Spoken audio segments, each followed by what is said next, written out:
tardes a todos. Muchas gracias al comité organizador por la invitación a participar en la Semana Científica. Eh, Me pidieron que viera, esa no es mi presentación. Tal vez me ven con un tema muy interesante que es insuficiencia respiratoria en el paciente post extubado. Un tema de actualidad en el día a día de nuestra terapia intensiva, porque son los retos que el neumólogo, el intensivista, tiene en su quehacer con el paciente crítico. Em, los médicos en sus diferentes especialidades tienen retos que afrontar, el cirujano, digamos, en sala de operaciones, que su cirugía sea exitosa y luego que el paciente tenga una evolución satisfactoria, ya sea en un servicio general o en el intensivo. Y así podemos mencionar a todos los a especialistas con diferentes enfermedades que son retos del día a día. Nosotros en el intensivo pues tenemos un, eh, un reto con nuestros pacientes que llegan a la terapia intensiva que es em, que tenga un éxito en la extubación y que ese paciente ya no vuelva a ser intubado, que salga del intensivo y que luego se vaya a su casa. Em, Como les decía, es un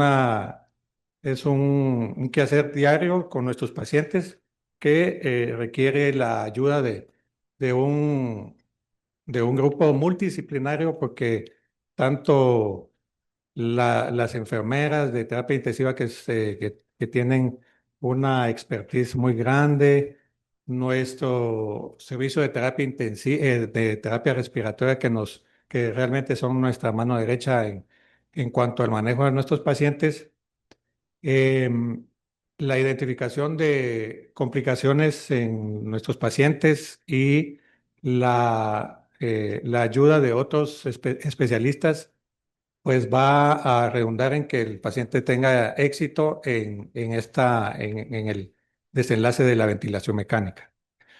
Yo puse aquí como agenda de esta conferencia una introducción, definir insuficiencia respiratoria, los criterios de riesgo para producción de insuficiencia respiratoria y las estrategias para reducir o resolver la insuficiencia respiratoria en el paciente extubado. Y luego unas conclusiones.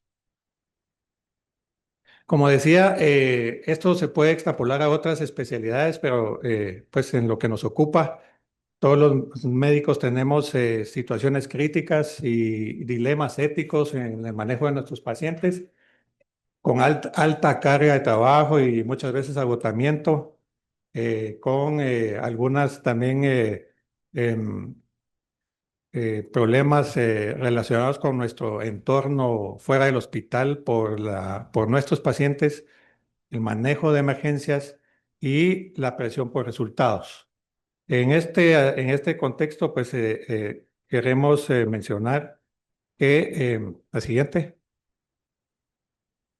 que en relación a identificar al paciente, qué paciente va a ser extubado y cuál no. Si nos anticipamos al fracaso, ese va a ser un tema muy desafiante y abrumador que puede tener muchas aristas, porque de eso depende que el paciente, como les decía yo, tenga un desenlace en el manejo de de la terapia intensiva y luego ya salga de casa y luego se integra a su núcleo familiar.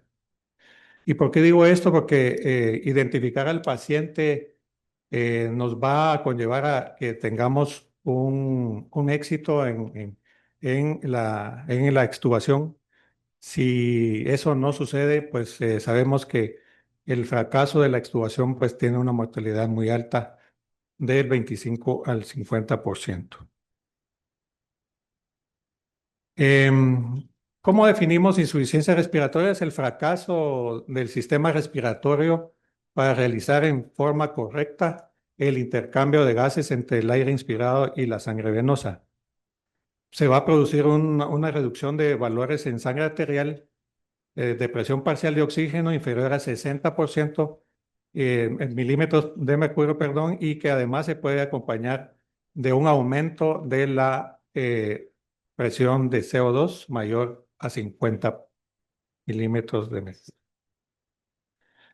Clasificamos insuficiencia respiratoria en hipoxémica, entonces son los pacientes que van a tener un CO2 menor de 60 y los que tienen 50 o más de CO2 va a ser hipercápnica y también encontramos algunos pacientes que tienen PO2 de 60 y un CO2 50 y lo vamos a llamar mixta. Tenemos varias complicaciones en la extubación. Aquí les menciono varias, hay más.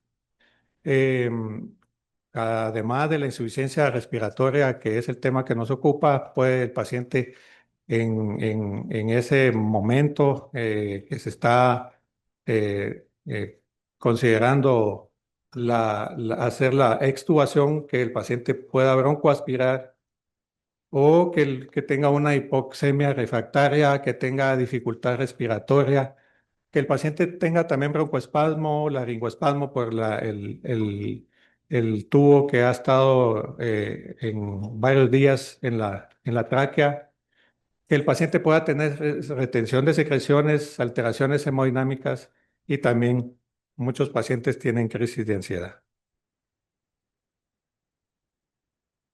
La severidad la vamos a medir con una gasometría arterial y buscando la relación PaO2-FiO2 y la vamos a entonces clasificar en leve, moderada o severa.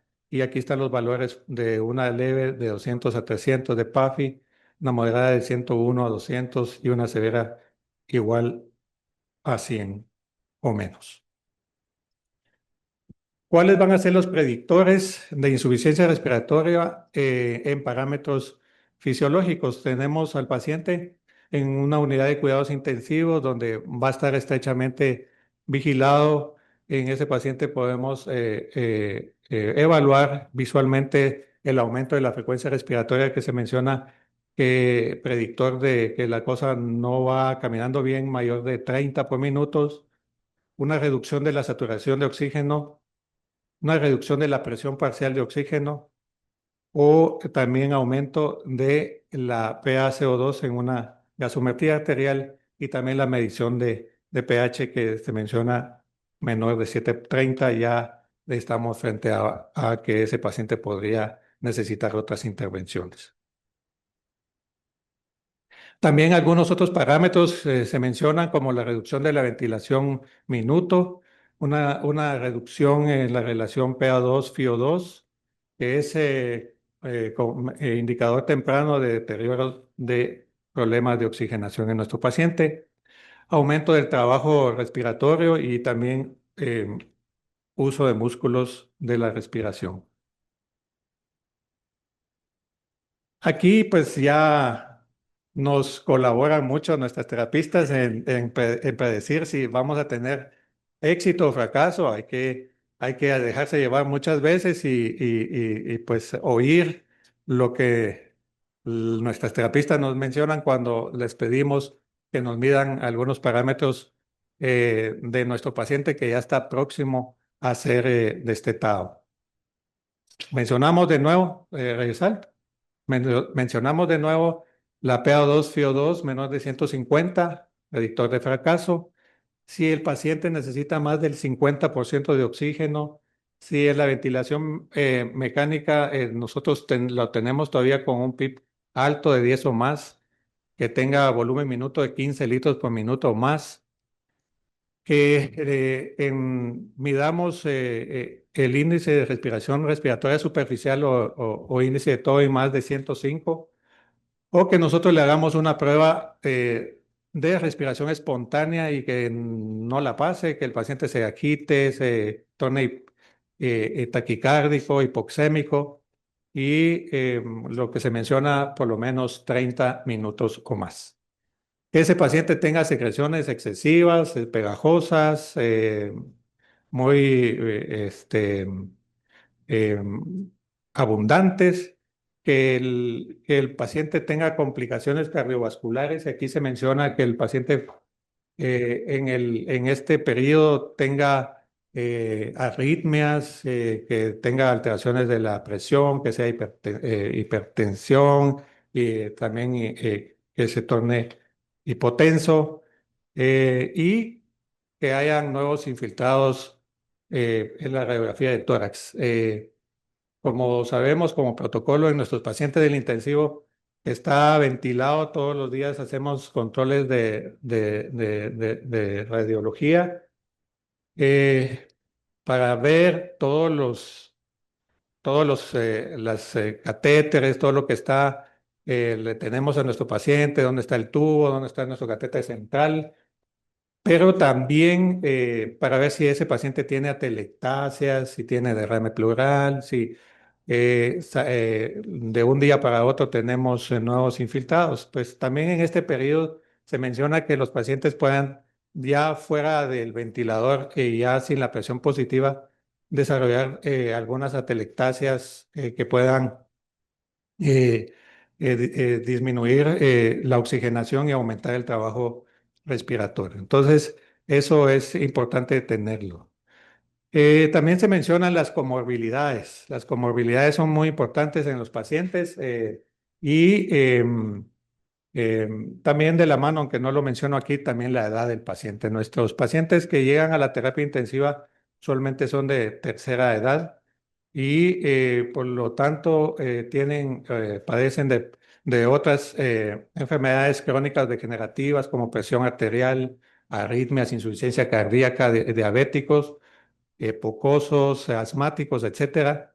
Entonces, estos pacientes, por sus enfermedades crónicas, también se menciona que tienen chance de no tener éxito en en la extubación y tener alguna complicación de su enfermedad básica.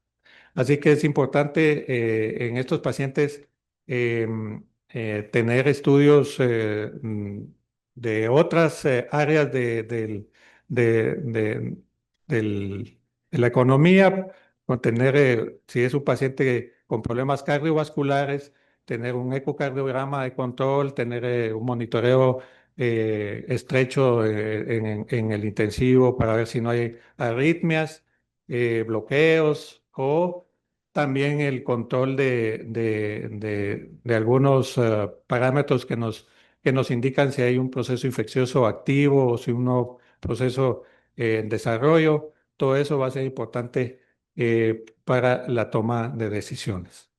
Se menciona también el tamaño de la vía aérea y aquí pues tiene que ver con el, el tubo, cuánto tiempo tuvo, este paciente estuvo ventilado, las lesiones que pueda haber desarrollado con el balón del tubo orotraqueal y también algunas alteraciones en las vías aéreas inferiores, procesos inflamatorios, broncoespasmo y de nuevo taponamiento de las vías inferiores por moco. Los niveles de conciencia son importantes, así que tenemos algunas escalas como la de Glasgow y también la de RAS para ver el nivel de conciencia de ese paciente. Si el paciente, nosotros notamos que está con mucha tendencia al sueño, que por esos scores no está preparado para el destete, pues habrá que esperar hasta que el paciente ya tenga una mejor conciencia. La capacidad de todos es muy importante. Esos pacientes tienen que defenderse ya, digamos, no, ya no se le va a estar aspirando a través de una catéter. Entonces, esto de la fuerza de tos y que él tenga un reflejo de tos es muy importante y se menciona como algo que en los pacientes que tienen inhibido el reflejo de la tos tiene más complicaciones de atelectasias y de infecciones.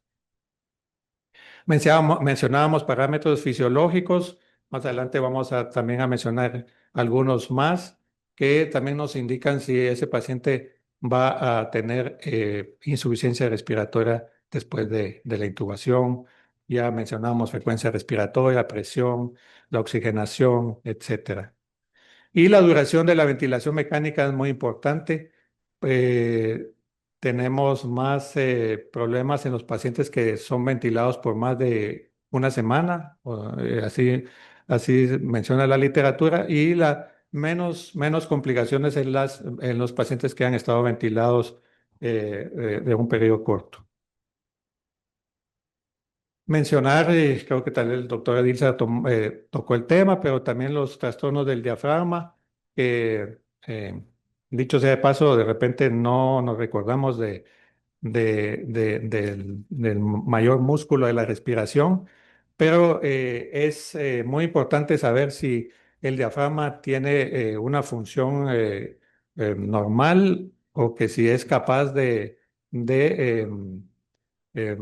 tener el movimiento normal, porque de esto va a depender mucho de que el paciente pueda tener retención de CO2 y luego atelectasia, neumonías, etcétera, y también insuficiencia respiratoria. Se estima que la disfunción del diafragma puede estar presente en aproximadamente 30 a 50% de los pacientes. Entonces es bien importante saber cómo se mueve el diafragma en estos pacientes críticos, sobre todo en los que han tenido una ventilación mayor de una semana. Y también se menciona que la posición del paciente es bien importante para tener alguna disfunción del diafragma y que la posición donde más se altera el movimiento es en la posición supina. De que los pacientes por protocolo también los movilizan, pero tengamos en cuenta que es más probable que los pacientes tengan disfunción del diafragma en esa posición. Algunos pacientes que tienen condiciones neuromusculares pues ya son condiciones propias del paciente, pero que también nosotros como en su tratamiento médico, nosotros las podemos también generar. Por ejemplo, los pacientes que utilizamos bloqueadores neuromusculares para ventilarlos, es una ventilación difícil, o el uso de algunos medicamentos, por ejemplo, esteroides o también aminoglucósidos, todos esos van a generar que hayan problemas en la placa mioneural y que el paciente, además de disfunción del diafragma, pues también tienen alteración de la fuerza muscular en otras áreas de su cuerpo. Entonces, sí está asociado esto en relación a la sedación y la analgesia. Este es un algoritmo que les traigo para ver cuáles los posibles diagnósticos que el paciente pueda tener con insuficiencia respiratoria. Se menciona a los pacientes que tienen una PO2 menor de 60 milímetros de mercurio o los pacientes que tengan una PO2 mayor de 60. Em, si tiene menor de 60, la clasificamos como una insuficiencia respiratoria aguda. Y aquí, pues, si nos vamos para abajo en la parte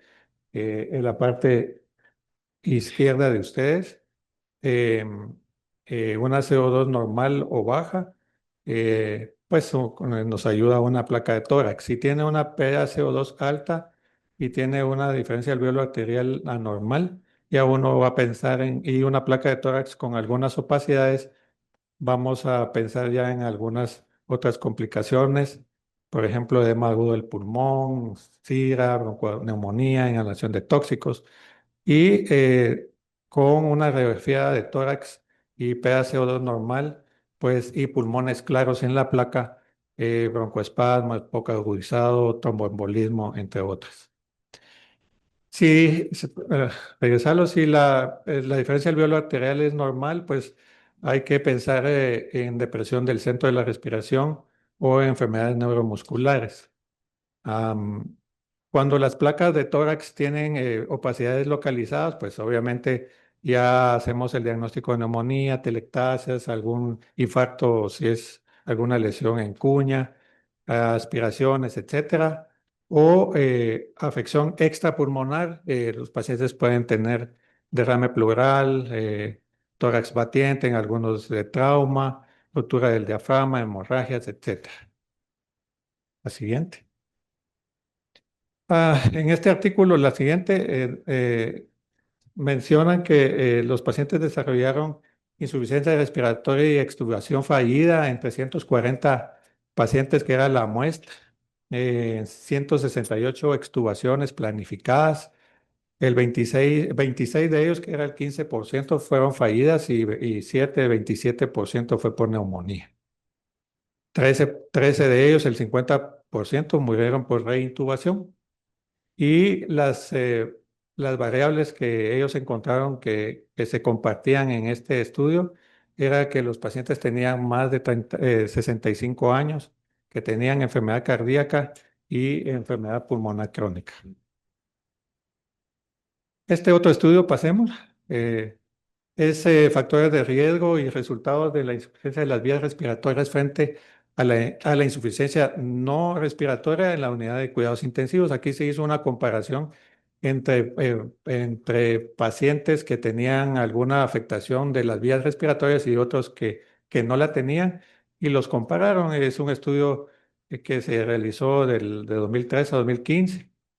Encontraron que la tasa de fracaso en la extubación fue del 10%, excluyendo 70, que fueron 45% de fracasos de la vía aérea, y 78%, que es el 58, perdón, de la muestra, que es el 50% de fracasos fueron no relacionados con la vía aérea, y 9 fracasos mixtos. Ahí vamos a ver la razón por la que ellos encontraron que los pacientes que no estaban relacionados con afectaciones de la vía aérea fueron los que mayor tasas de fracaso tuvieron.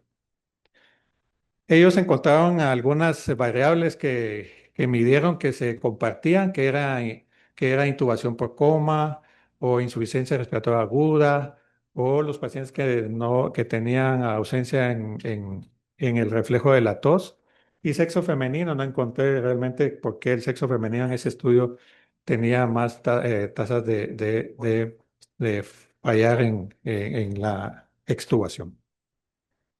La duración de la ventilación fue bien importante, de más de 8 días, eso con una P significativa. Que los pacientes tuvieran secreciones copiosas también fueron específicas de la insuficiencia de las vías respiratorias. Y los pacientes en estado no obeso, tenemos algunas ventajas. También ellos también tenían con una P significativa, eh, éxito para no ser intubados. Utilizando la puntuación de SOFA, también encontraron que mientras más alto era esta puntuación, pues en los pacientes que no tenían daño respiratorio, era una razón por la que los pacientes fallaban en el destete. Entonces, ellos encontraron que tanto en la insuficiencia respiratoria como en la insuficiencia no respiratoria se asoció con una mortalidad, como mencionábamos, del 20 al 22% respectivamente, en comparación con el 6% que tuvieron éxito en la extubación. Aquí está el flujograma, extubados, más o menos en medio, extubados, que son 1583. Em, de estos extubados, más de 48 horas que se mencionaba que era exitosa la extubación. 157, que fue el 10%, fallaron eh, por afectación de vías aéreas, y el 50% con no enfermedad de las vías aéreas.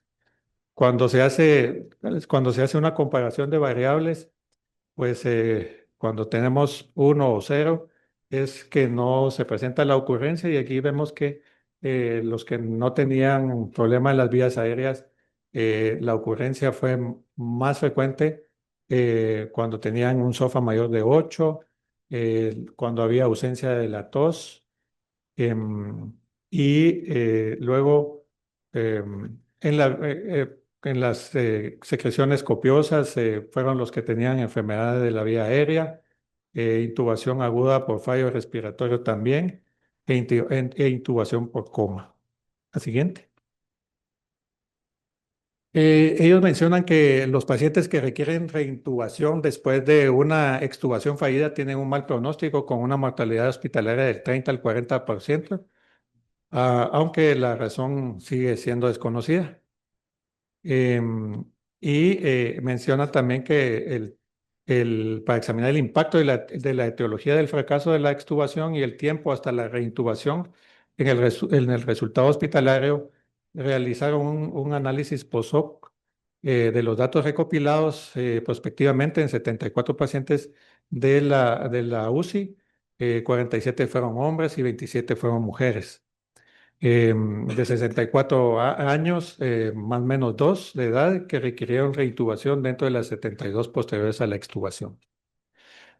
Encontraron que la causa de reintubación se clasificó como de las vías respiratorias, que era obstrucción de las vías respiratorias superiores 11, aspiración o exceso de secreciones pulmonares 12, o que no asociadas a las vías respiratorias que tenían insuficiencia respiratoria 21 con insuficiencia cardíaca congestiva, encefalopatía y otras. La duración de la ventilación mecánica antes de la extubación fue de 139 horas y la mediana de tiempo fue de 21 horas. Encontraron que 74 pacientes, que es el 42%, murieron, siendo la mortalidad más alta para los pacientes que fallaron por etiologías no respiratorias. La siguiente. La siguiente. En conclusión, la etiología del fracaso de extubación y el tiempo, regresarlo por favor, el tiempo hasta la reintubación son predictores independientes del resultado en pacientes reintubados en la UCI. Y la alta mortalidad para aquellos reintubados por problemas no respiratorios indica que los esfuerzos deben centrarse preferentemente en la identificación de los pacientes. Muchas veces los pacientes que tienen otras enfermedades que no son respiratorias probablemente se queden más tiempo y no se intervenga más rápido en detectar que ese paciente tiene insuficiencia respiratoria y que va a necesitar intubación, y por eso en el análisis del estudio mencionan que estos pacientes que no tienen enfermedades respiratorias son los que tienen mayor mortalidad. La siguiente. La siguiente. ¿Cómo resolver la respiración en los pacientes? Pues oxigenoterapia suplementaria, ¿verdad? Ventilación no invasiva, cánula nasal de alto flujo, reintubación que obviamente no quisiéramos, y ventilación mecánica invasiva. La siguiente. Pues una tablita solo para recordar los sistemas de oxígeno que tenemos. Este, Como la cánula, mascarilla con reservorio, la mascarilla de Venturi, sus porcentajes de oxígeno que proporcionan, la siguiente. Y el sistema de alto flujo que realmente vino a revolucionar realmente este periodo de los pacientes con insuficiencia respiratoria y falla ventilatoria, porque con este sistema, pues nosotros podemos tener al paciente eh, extubado que tenga la siguiente, algunos criterios o muchos criterios para considerar que está haciendo insuficiencia respiratoria, que es candidato a la ventilación no invasiva o invasiva, colocarlos en cánula nasal de alto flujo y los pacientes mejoran enormemente y muchos pacientes pues ya no llegan a ser intubados. Es un sistema la siguiente, que tiene sus ventajas en diferentes grupos de pacientes. Por ejemplo, en este estudio hacen comparación de la cánula nasal de alto flujo con ventilación no invasiva en los pacientes que tienen estas diferentes patologías, pacientes con hipoxemia no comprometidos, pacientes con inmunocompromiso, pacientes con EPOC y que tengan pacientes también con la siguiente, la anterior, por favor, que tengan edema pulmonar cardiogénico y pacientes en este estudio que también incluyeron COVID. Es un gran estudio que, la siguiente, que regresarlo por favor. Ahora la siguiente. Es un gran estudio que incluyó 1,766 pacientes, como les decía, se clasificaron en 5 grupos de pacientes. Se encontró que el oxígeno nasal de tu flujo no era inferior o definido por una probabilidad posterior a una probabilidad de 0,99 para una razón de probabilidad de menos de 1,55 frente a ventilación no invasiva para las tasas de intubación endotraqueal o muerte. Y se llevó a cabo en los 7 días en 4 de los grupos de pacientes que yo ya les mencioné. La siguiente. Ellos compararon la ventilación no invasiva, el oxígeno nasal de alto flujo, que cumplió los criterios preespecificados de que no eran inferiores para los resultados de intubación endotraqueal o muerte dentro de los 7 días en 4 de los 5 grupos de pacientes con insuficiencia respiratoria aguda. Y concluyeron que en comparación con la ventilación no invasiva, la cánula nasal de alto flujo cumplió con los criterios preespecificados y que no era inferior para el resultado principal de intubación endotraqueal o fallecimiento en un plazo de 7 días en los 4 de los 5 grupos con insuficiencia respiratoria aguda. La siguiente. Eso es una herramienta invaluable que proporciona flujo de aire caliente y humedecido, que mejora la ventilación alveolar y disminuye el trabajo respiratorio. Y lo administramos a altos niveles de oxígeno con un menor esfuerzo del paciente. La siguiente.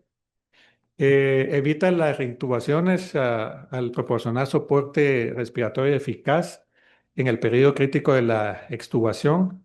Va a reducir la disnea y la ansiedad y permite ajustes de la concentración de oxígeno y flujos de forma continua.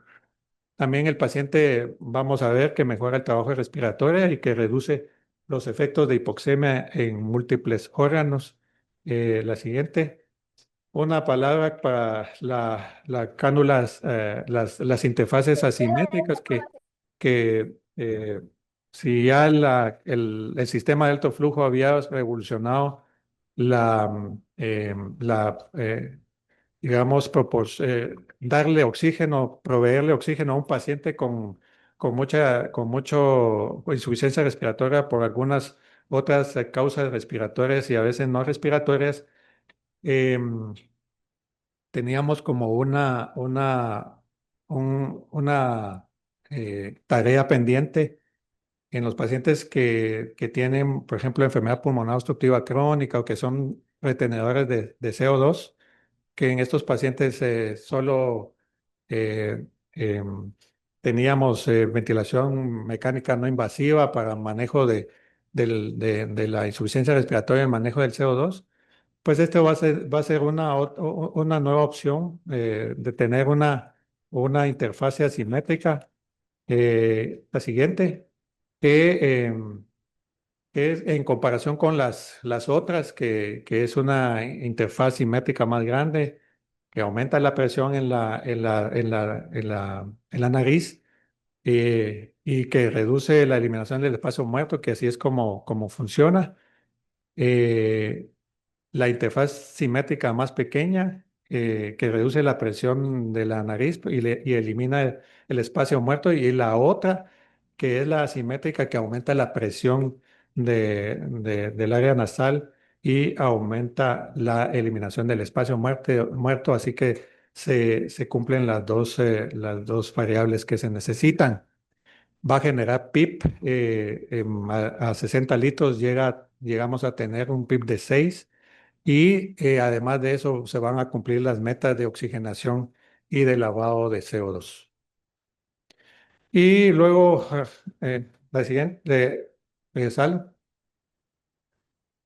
En cuanto a ventilación mecánica no invasiva, pues es la otra herramienta que tenemos a la mano en estos pacientes antes de pensar en intubar a un paciente con insuficiencia respiratoria.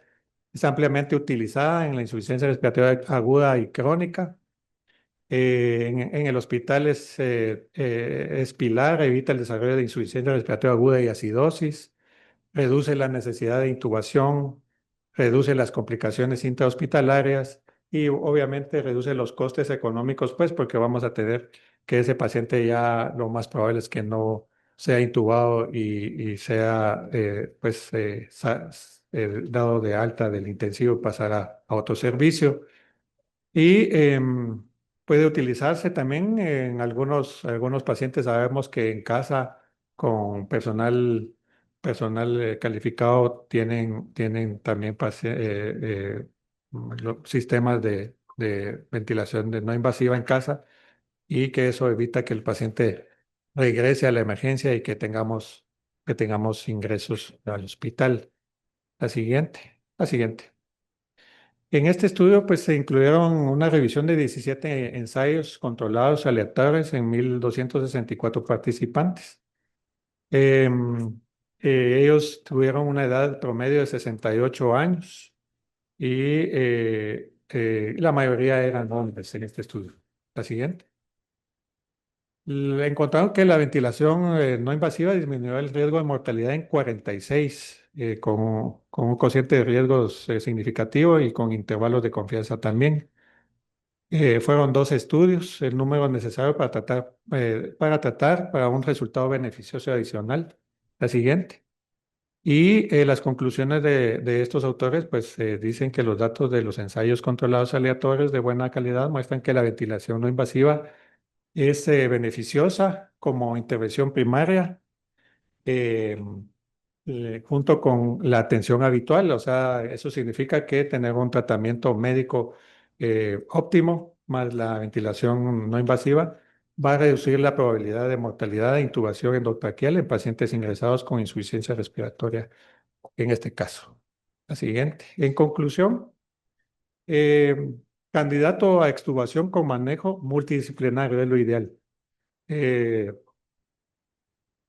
Allí, como mencionábamos, las enfermeras, los terapistas, los médicos, especialistas de varias áreas van a, em, a ver que ese paciente tenga ya los criterios para ser extubado y eso va a redundar en éxito en la extubación.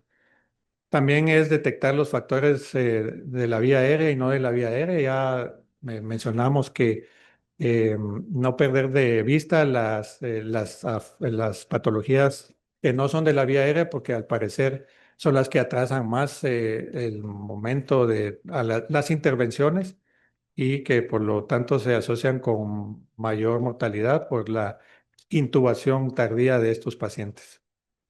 Y luego tener en cuenta el uso de herramientas para detección de posibles complicaciones, por ejemplo, el monitoreo que se hace en el intensivo, parámetros de destete, estudios de imagen que ya mencionamos, rayos X, tomografía, gasometría arterial, exámenes hematológicos que nos van a dar parámetros de que el paciente está estable y diferentes scores que utilizamos para predecir que el destete va a ser exitoso y que no vamos a tener complicaciones como las que mencionamos.